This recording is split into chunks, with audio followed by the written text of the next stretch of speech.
മതേതര വിശ്വാസികൾ ഞങ്ങൾക്ക് പിന്തുണ നൽകി വെറും 13 ദിവസം മാത്രം ഒരു സംഘടന അതുതന്നെ ഒരു സോഷ്യൽ സംഘടന രൂപീകരിച്ചിട്ട് 13ാമത്തെ ദിവസം തെരഞ്ഞെടുപ്പ് കളരിയിലേക്ക് ഇറങ്ങിയ ഞങ്ങൾക്ക് വലിയ ജനകീയ പിന്തുണ ഞങ്ങൾക്ക് ലഭിച്ചിട്ടുണ്ട്. 3920 വോട്ട് ചേലക്കരയെ സംബന്ധിച്ച് കമ്മ്യൂണിസ്റ്റ് കോട്ടയിൽ നിന്ന് ഞങ്ങൾക്ക് പിടിക്കാൻ കഴിഞ്ഞു എന്നത് കഴിഞ്ഞ 2.5-3 മാസമായി ഞാൻ സംസാരിച്ചു കൊണ്ടിരിക്കുന്ന പിണറായിസത്തിനെതിരെയുള്ള വോട്ടാണ്. ഈ ഗവൺമെന്റിന്റെ പല ചെയ്തികളും ബഹുജന സമക്ഷത്തിലേക്ക് കൊണ്ടുവരാൻ കഴിഞ്ഞ 2.5 മാസത്തിനിടക്ക് എനിക്ക് സാധിച്ചു. ഞങ്ങൾ ഉയർത്തിയ ആശയങ്ങളോട് ഞങ്ങൾ ഈ ഗവൺമെന്റിനെതിരെ, പ്രത്യേകിച്ച് മുഖ്യമന്ത്രിയുടെ ഓഫീസിനെതിരെ പറഞ്ഞ കാര്യങ്ങൾ ശരിവെക്കുന്ന തെരഞ്ഞെടുപ്പ് റിസൾട്ടാണ് ഇവിടെ 3 സ്ഥലങ്ങളിലും, ചേലക്കരയിലും പാലക്കാടും അതുപോലെ തന്നെ വയനാടിലും പ്രതിഫലിച്ചിട്ടുള്ളത്. അപ്പോ ഒരിക്കൽ കൂടി ചേലക്കരയിലെ ജനങ്ങൾക്ക്, വോട്ടർമാർക്ക് DMKയുടെ എല്ലാവിധ നന്ദിയും രേഖപ്പെടുത്തുകയാണ്. ഇപ്പോ ചില ചർച്ചകളൊക്കെ ഞാൻ കണ്ടു. ഞങ്ങൾ പിടിച്ച വോട്ട് 4000 വോട്ട് മതിയായില്ല എന്ന നിലക്ക്. അപ്പൊ എനിക്കതിൽ പറയാനുള്ളത്, കേരളത്തിന്റെ രാഷ്ട്രീയം ഇപ്പൊ പരിശോധിച്ചാൽ കേരളത്തിലെ 140 മണ്ഡലങ്ങളിൽ ഒറ്റക്കൊറ്റക്ക് മത്സരിച്ചാൽ ഈ 3920 വോട്ട് പിടിക്കാൻ ശേഷിയുള്ള എത്ര പാർട്ടികളുണ്ട് എന്ന് ഇപ്പോ ഈ വിമർശിക്കുന്നവർ ആലോചിക്കേണ്ടതുണ്ട്. ഒന്ന് CPM, ഒന്ന് കോൺഗ്രസ്, ഒന്ന് BJP. ഈ 3 രാഷ്ട്രീയ പാർട്ടികൾ കഴിഞ്ഞാൽ ഈ 140 മണ്ഡലത്തില് ഈ പറയുന്ന വോട്ട് പിടിക്കാൻ ശേഷിയുള്ളവർ എത്ര പേരുണ്ട്? നമുക്ക് ഓരോന്നും ചെറുതായിട്ട് പരിശോധിക്കാം.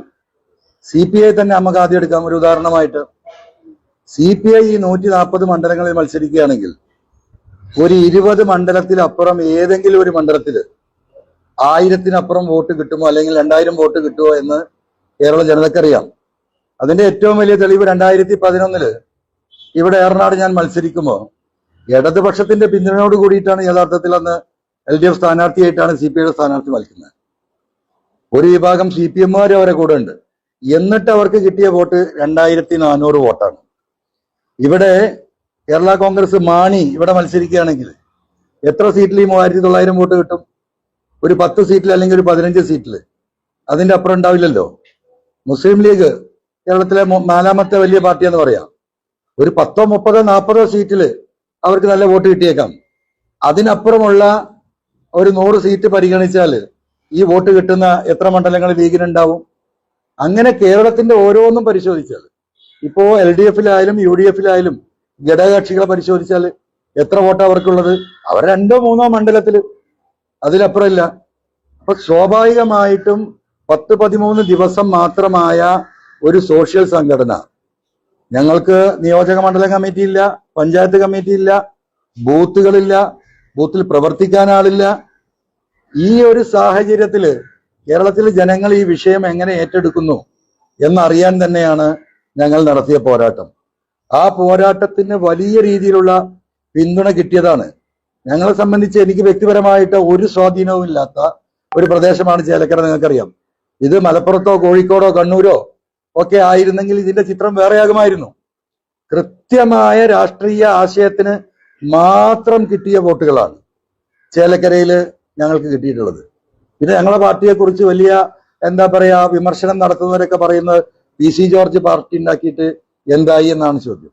എനിക്ക് അവരോട് പറയാനുള്ള മറുപടി, 2015 അരുവിക്കര തെരഞ്ഞെടുപ്പിലെ ഉപതെരഞ്ഞെടുപ്പിലാണ് ഈ പറയുന്ന PC ജോർജിന്റെ പാർട്ടി ഒരു മുന്നണിയായി ആന്റി കറപ്ഷൻ ഡെവലപ്മെന്റ് ഫ്രണ്ട് എന്ന് പറഞ്ഞുകൊണ്ട് 90ഓളം ജാതി മത സംഘടനകളെ ഒരുമിച്ച് നിർത്തിയിട്ടാണ് അന്ന് അദ്ദേഹം അവിടെ മത്സരത്തെ നേരിട്ടത്. സ്ഥാനാർത്ഥി ആരാക്കണമെന്ന് നോക്കാൻ വേണ്ടി റഫറൻഡം നടത്തിയതിൽ അന്ന് 4000 ആളുകൾ പങ്കെടുത്തു എന്നാണ്. പക്ഷെ വോട്ട് എണ്ണിയപ്പോൾ എത്രയല്ലത്? 1296 വോട്ട്. അപ്പൊ അതിൽ നിന്നൊക്കെ വളരെ വ്യത്യസ്തമായിട്ട് ഒരു രാഷ്ട്രീയ ആശയത്തിന്റെ അടിസ്ഥാനത്തിൽ ഞങ്ങൾ മുന്നോട്ട് പോവുകയാണ്.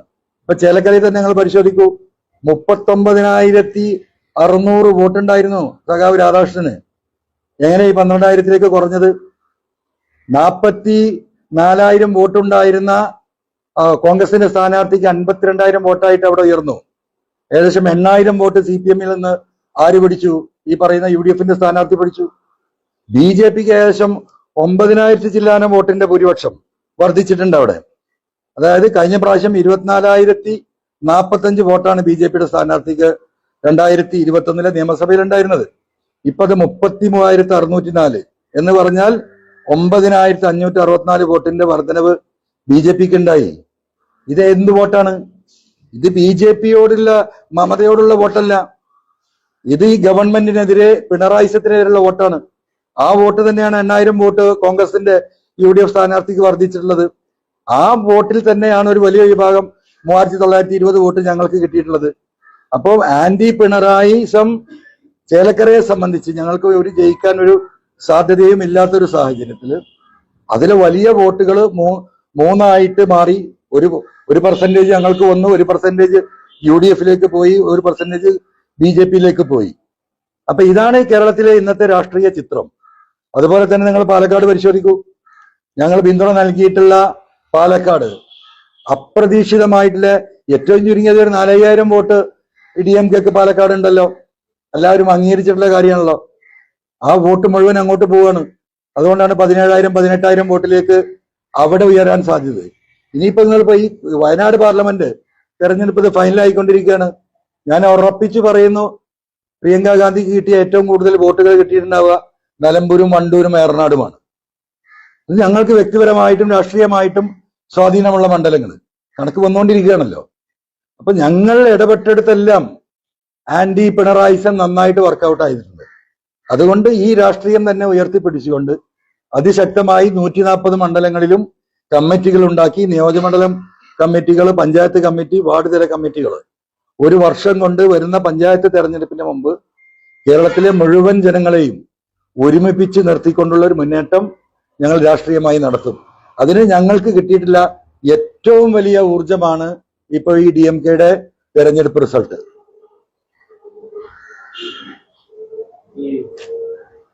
പാലക്കാടാണെങ്കിലും വയനാട്ടിലാണെങ്കിലും ഭൂരിപക്ഷം വർദ്ധിച്ചത് DMKയുടെ കൂടി പിന്തുണകൊണ്ടാണ് പറയുന്നത്. അതെ, ഇതില് അങ്ങയുടെ LDFന്റെ ഭാഗത്തുനിന്നാണ് UDFന്റെ ഭാഗത്താണ് അങ്ങയുടെ പാർട്ടിയിലേക്ക് നമ്മളിൽ വോട്ട് വരുന്നത് ഏകദേശം 80% CPMൽ നിന്നും ഇടതുപക്ഷത്തു നിന്നുമാണ്. 80% of voters supporting DMK from LDF. എൻ്റെ ഒരു തർക്കമില്ല.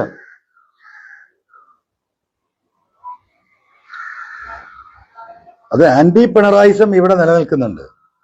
പിണറായിസത്തെ ഇനിയും ആ സംവിധാനത്തെ തുടരാനാണ് CPM ഉദ്ദേശിക്കുന്നതെങ്കിൽ ആ മുഖ്യമന്ത്രി സ്ഥാനത്ത് നിന്ന് അദ്ദേഹത്തെ മാന്യമായിട്ട്, ഇപ്പൊ യെച്ചൂരിയുടെ ഒരു പോസ്റ്റ് ഒഴിവുണ്ടല്ലോ, പാർട്ടിയുടെ ദേശീയ സെക്രട്ടറി, അത്തരം ഒരു സ്ഥാനത്തേക്ക് മാന്യമായി അദ്ദേഹത്തെ മാറ്റിയിട്ട് കേരളത്തിലെ CPM ഇന്നത്തെ ഭരണ സംവിധാനത്തില് വലിയ മാറ്റങ്ങൾ വരുത്തിയിട്ടില്ലെങ്കിൽ വരാനിരിക്കുന്ന 2026 തെരഞ്ഞെടുപ്പ് എന്ന് പറയുന്നത് CPMനെ സംബന്ധിച്ച് മറ്റൊരു പശ്ചിമ ബംഗാൾ ആയിരിക്കും എന്നാണ് എനിക്ക് വ്യക്തിപരമായിട്ട് ആ വിഷയത്തിൽ ഞാൻ മനസ്സിലാക്കിയിട്ടുള്ളത്.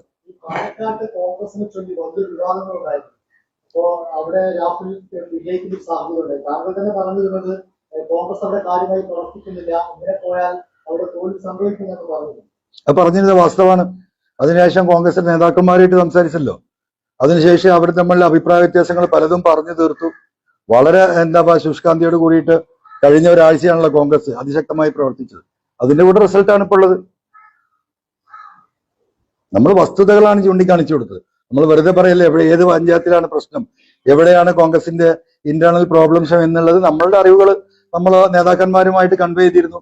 അവരത് ഇടപെട്ടു, അതിനനുസരിച്ചുള്ള റിസൾട്ട് ഉണ്ടായി. പിന്നെ പാലക്കാടിനെ സംബന്ധിച്ച് നമുക്കറിയാം, കേരളത്തിലെ പൊതുസമൂഹം എടുത്ത നിലപാട് ആന്റി ഫാസിസമാണ്, ആന്റി RSS ആണ്, ആന്റി വർഗീയതയാണ്.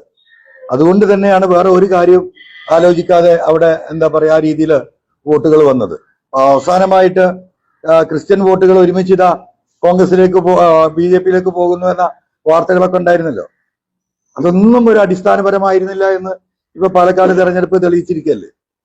DMK പ്രവർത്തകർ അവസാന ഘട്ടത്തിൽ വളരെ സജീവമായിട്ട് മിൻഹാജ് അടക്കം നിങ്ങൾക്കറിയാം പല ബൂത്തുകളിലും ഭക്ഷണം വരെ എത്തിച്ചു കൊടുത്തത് DMKയുടെ പ്രവർത്തകര് നമ്മുടെ സ്ഥാനാർത്ഥിയായിരുന്ന മിൻഹാജിന്റെ നേതൃത്വത്താണ്. നിങ്ങൾ പലരും അത് റിപ്പോർട്ട് ചെയ്താണല്ലോ. ചേലക്കര അങ്ങ് എത്ര വോട്ടായിരുന്നു പ്രതീക്ഷിക്കുന്നത്? നമ്മൾ 5000 വോട്ട് പിടിക്കുക എന്നുള്ള ഉദ്ദേശത്തോട് കൂടിയിട്ടായിരുന്നു നമ്മൾ പോരുന്നത്. ഒരു 5000 എങ്കിലും പിടിക്കണം. അത് 3920 നിന്നും ഒരു 1000 വോട്ടിന്റെ കുറവ് വന്നു. സത്യത്തിൽ അതിലേറെ വോട്ട് നമുക്ക് കിട്ടുമായിരുന്നു.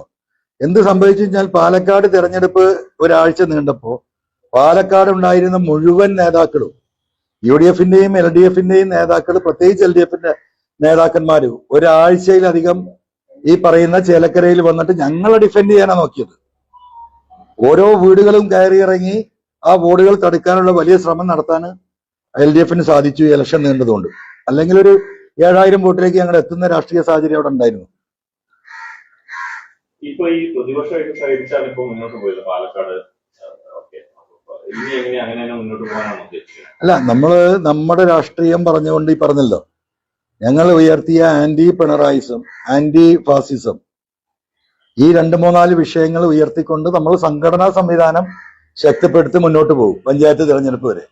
ആ പഞ്ചായത്ത് തിരഞ്ഞെടുപ്പിന്റെ ഈ ഒരു വർഷക്കാലത്തിനിടക്ക് പാർട്ടി എത്രത്തോളം ശക്തിപ്പെടുത്താൻ സാധിക്കുമോ ആ ഒരു സമയത്തുള്ള രാഷ്ട്രീയ സാഹചര്യം ആലോചിച്ചുകൊണ്ട് നമ്മൾ ഈ പറയുന്ന ആന്റി നെക്സസ് പൊളിറ്റിക്സുമായിട്ട് മുന്നോട്ട് പോവുക എന്ന് തന്നെയാണ് പൊതുവായിട്ട് തീരുമാനമെടുത്തിട്ടുള്ളത്. പഞ്ചായത്ത് തെരഞ്ഞെടുപ്പ് സജീവമായിട്ട് DMK സ്ഥാനാർത്ഥികൾ 14 ജില്ലയിലും വളരെ സജീവമായിട്ടുണ്ടാവും. അതിന്റെ പ്രചോദനമാണല്ലോ ഈ 4000 വോട്ട് എന്ന് പറയുന്നത്.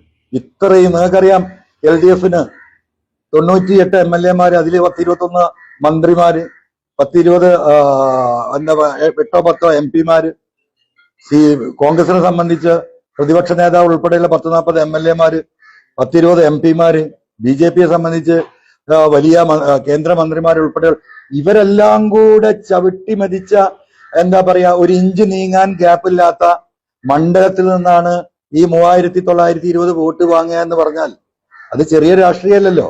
നിങ്ങൾ 2000 മുമ്പുള്ള തെരഞ്ഞെടുപ്പ് ഒന്ന് പരിശോധിച്ച് നോക്കിയാൽ ഇവിടെ കുറെ പാർട്ടികൾ ഉണ്ടായിരുന്നല്ലോ. അവരൊക്കെ സിംഗിൾ ആയിട്ട് മത്സരിക്കുമ്പോൾ അറിയാം 100 വോട്ട് കിട്ടാൻ, ഒരു മണ്ഡലത്തിൽ കിട്ടാൻ ഗതിയില്ലാത്ത ഘടകകക്ഷികൾ കോൺഗ്രസിന്റെ കൂടെയുണ്ട്, ഈ പറയുന്ന LDFിലുണ്ട്. 100 വോട്ട് ഒരു മണ്ഡലത്തിൽ കിട്ടാത്തവരാണ് മഹാഭൂരിപക്ഷം. 500 വോട്ട് തേക്കാൻ കഴിയില്ല. അവിടെയാണ് ഒരു കൊട്ടൻ പാറപ്പുറത്ത് CPM-ന്റെ ഉരുക്ക് കോട്ടയിൽ 40,000 വോട്ട് ഭൂരിപക്ഷമുള്ള ഒരു മണ്ഡലത്തിൽ ഈ രീതിയിൽ ഒരു മുന്നേറ്റം നടത്താൻ സാധിച്ചുവെങ്കിൽ അതൊരു ചെറിയ കാര്യമായിട്ടല്ല, വലിയ കാര്യമായിട്ട് തന്നെയാണ് കേരള ജനത കണക്കാക്കുന്നത്. അംഗീകാരമുള്ള 3900 വോട്ടുകൾ, ഈ ഒരു സ്വാധീനം അത് പിണറായിക്കെതിരെയുള്ള പോരാട്ടമാണെന്ന് പറയുമ്പോൾ UDFുമായി സഹകരിക്കുന്നതിന് ഒരു സാധ്യത നിലവില്ല. അല്ല, സാധ്യതയെ കുറിച്ച് നമ്മളിപ്പോ എന്താ അറിയോ, നാളെ വരാൻ പോകുന്ന ഒരു അലയൻസിനനുസരിച്ച് നമ്മളെ രാഷ്ട്രീയം ചാഞ്ഞും ചെരിഞ്ഞും പറയാനൊന്നും നമ്മൾ ഉദ്ദേശിക്കുന്നില്ല. നമ്മൾ പറഞ്ഞുകൊണ്ടിരിക്കുന്ന ഈ രാഷ്ട്രീയം അതിശക്തമായിട്ട് പറയുക തന്നെയാണ്. ഇനി ഞങ്ങൾ ഇടപെടാൻ പോകുന്നത്